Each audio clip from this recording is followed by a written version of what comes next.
This is the 2-color brioche stitch pattern for my Iridian shawl. There is 2 rows of prep row using the color A. For this section, my color A will be this, and my color B will be this. This bright pink is the main color that only shows up in the slip stitch pattern. So this bright pink main color will be carried in the I-cord just like this. So I have not cut the pink yarn, it's embedded inside the I-cord. You can sort of see it, but it hides it really nicely. So I'll show you how to do that. So this is yarn A, and we're going to bring this yarn back behind both yarns and around to work the next stitch. That is how you hide these extra yarns within the I-cord edging. The I-cord edge stitches is consistent. We're going to slip the marker, and the prep row is basically a 1-color brioche. So you are going to bring the yarn forward, slip 1 yarn over, and knit. And you're just going to repeat that with yarn A to the end. You're going to end the prep row 1 with knit 1, and we will do a make 1 right.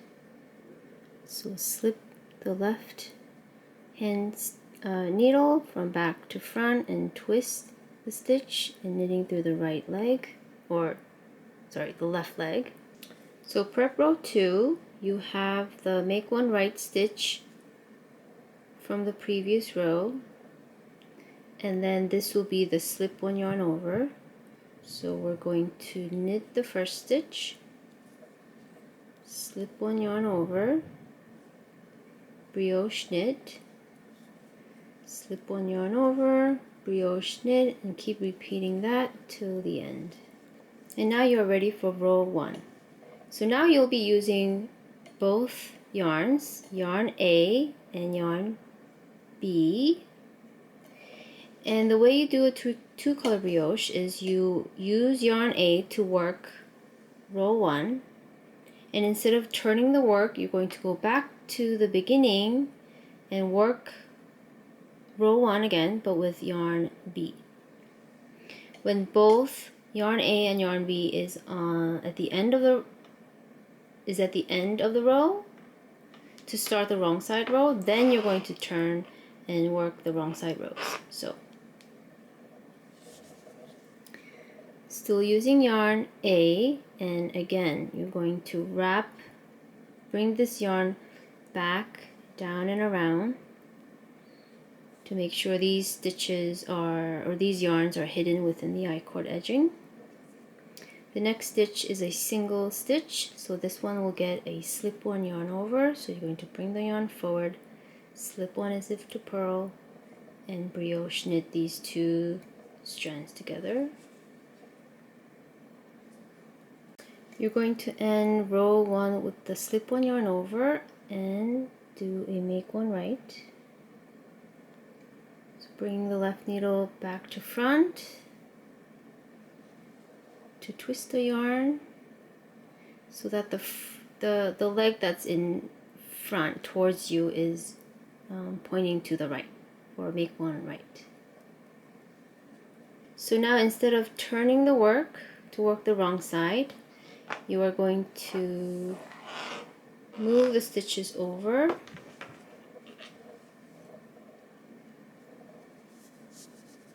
and work with color B, row 1, color B.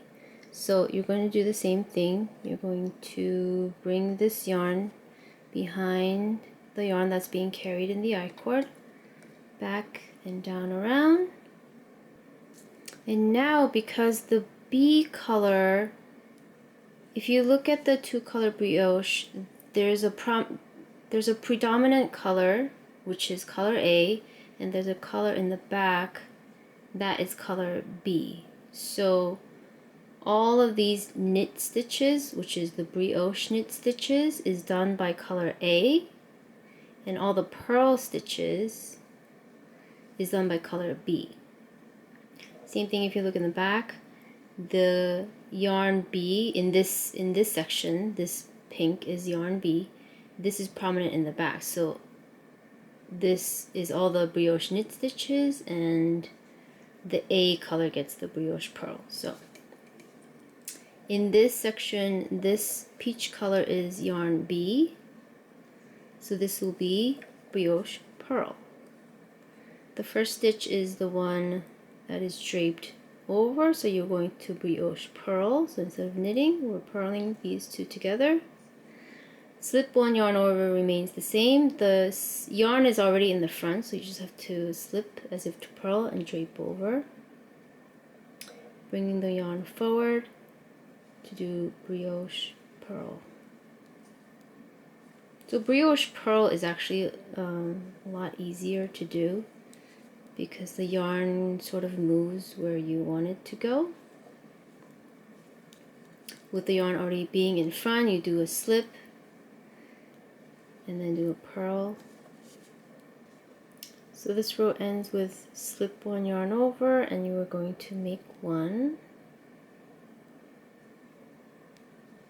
So the yarn is already still in the front, just waiting to be draped over, and when you do a make one, it'll automatically drape over the stitch and do a make one. And now that both yarn A and B is on the end of the right side row, we're going to turn the work and work with yarn A again, which is this guy, for row 2.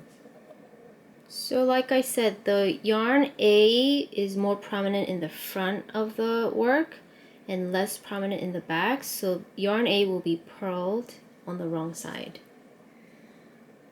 So we have this single stitch, so this will be slip with yarn over, and just be careful to slip, have the yarn on the left side of the marker to drape it over, and you do a brioche purl.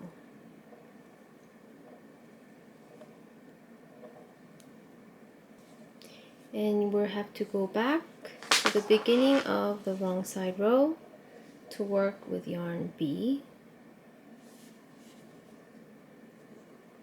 So the B is now prominent on the wrong side, so this will be a brioche knit. So this is color B, row 2, wrong side. We have the stitch with the drape over, so this is brioche knit. Slip with yarn over, brioche knit. So now both yarn A, yarn B, and the main color is on the beginning of the right side or the end of the wrong side. You're going to turn and work the same 4 rows and repeat that until the end of this section. The way I like to count the 2 color brioche repeat is looking at the back side, the wrong side of the shawl. The first brioche stitch, and you can tell by this little draped yarn. So this V right here is the prep row, the 2 prep rows. And this stitch and the stitch that's currently in the needle was the first row, yarn A, yarn B, and then the row 2, yarn A, yarn B. So this is the 4 stitch repeat. So the way you want to count how many repeats you have done, I like to look at the back. It's easier. This first V that has this extra draped yarn next to it, that was the prep row. And then 1, 2, that's the first repeat, the 4-row repeat. So that's 1, 2, 3, 4, 5, and 6. So this pattern calls for to do 6 repeats, and this is 6. This is how I count them, because you could kind of get lost and unsure of how many repeats you have done. So you look at the back, and the color also kind of helps, because the prep row was done by yarn A, which is this peachy color for this section. So you have these two prep row, and this is the row 1 A and B going on the right side, and this is row 2 A and B wrong side. So these two is one repeat, these two are the second repeat, and so on and so forth.